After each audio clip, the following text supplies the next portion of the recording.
Howdy folks, this is a video about how to keep your kids out of trouble and face behavioral challenges when they're stuck at home and not going to school as you expected for a long time. Especially if you've got a kid that may be on the autism spectrum or has ADHD, or maybe they're just spirited or gifted and busy. So I'm going to give you a few ideas of some things that you can do, and then I'm going to refer you to some resources and places you can go for a little bit more information. And I've got a free resources page that I made on my Intensivecareforyou.com website, and I'm going to put that URL in text below the video here on YouTube.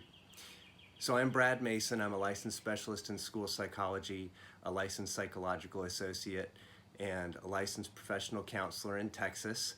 And I've been doing this for about 30 years, plus I've raised 5 boys and a girl myself. So maybe you can use some of these ideas as kind of a shortcut. I also own and operate the Autism Clinic and Family Counseling Center in Georgetown, Texas, just north of Austin. And I'm currently shooting from a little cabin on Canyon Lake while I'm hiding out from the coronavirus during spring break. The first idea is to keep them busy. So you want to make a schedule. I would recommend having a schedule that is as similar as possible to the school schedule they typically follow, and also in format, like the way it looks. So if it's a child that's in kinder or first and they have a visual schedule with symbols that go with what's happening, I would make a schedule that looks like that with their daily activities. And maybe some of the times, maybe you have some break times. It may not all be, it doesn't all have to be academic activity. Maybe from 10 to 11 a.m. it's time to go play outside in the backyard, and so you could put a menu of limited choices there. Like you can pick one of these 3 things. You can play in the sandbox, you can swing on the swings, or you can dig holes in trenches and fill them with water, or whatever it is that your kids like to do.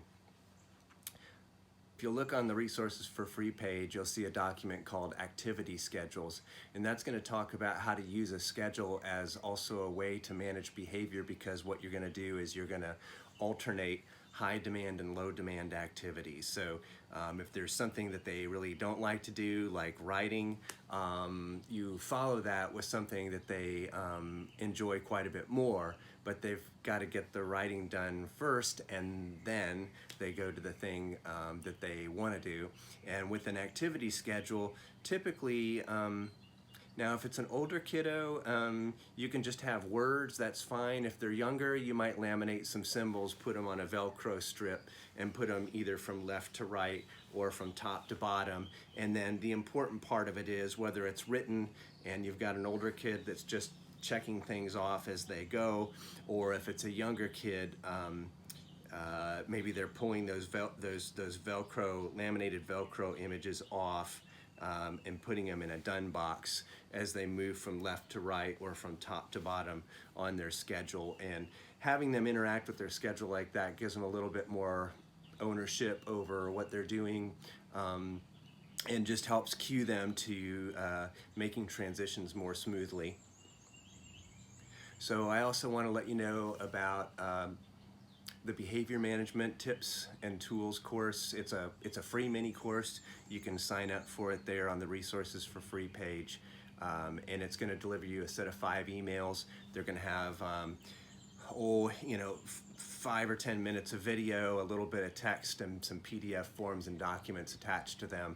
So you'll sign up and you'll get a series of 5 emails, and it's gonna show me working with a couple of kids doing what's called a credit system for behavior management. This is another powerful tool to get kids on track and staying out of trouble, and to get them motivated, because even when your kid may have some real challenges with doing things they don't want to do, accepting no for an answer gracefully, and these kinds of things, When you get them motivated, they can overcome a lot of those obstacles and do pretty well for at least short periods of time. And so this mini course is going to introduce some ideas to you that are going to challenge some of the conventional wisdom about behavior management, with some practices that I am sure that you will find are much more effective than standard procedures, in particular for kids that have ADHD or autism. We know through science and research that children with ADHD actually work much harder for rewards than kids that don't have it. And so we want to find ways to really leverage the things that they have. So I'm going to introduce to you some ideas about how to use inconsistency to make your system more powerful, which is really good news because you're probably not the same really in the morning as you are later on in the day. And you and your partner may do things different ways because you were raised differently, so you just have some different ideas about it. And so I want to teach you why that's actually okay and how to actually use that and leverage it to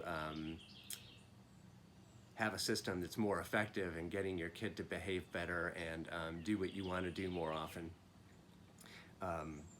It's also going to show you a credit system where they always have a reason to turn things around. It's not an all or nothing. And also it's not a system where they're getting like takeaways, and it's helping you to be the kind of parent that you want to be, because you're speaking to your child's heart and soul. You're telling them what it is that you want to see, instead of always waiting until there's a problem and then putting your energy into that, and then you end up saying things like, how come you don't do what I say? Why can't you do any work without me sitting right there next to you? How come you always hit your brother? We don't want to say those kinds of things because that's kind of like loading software onto their hard drive. What we want to do instead is we want to be speaking to something that's actually probably more true, which is most of the time they allow themselves to be mad without hurting, that they most of the time do as they're asked. And so we want to make those good times get bigger and last longer, right?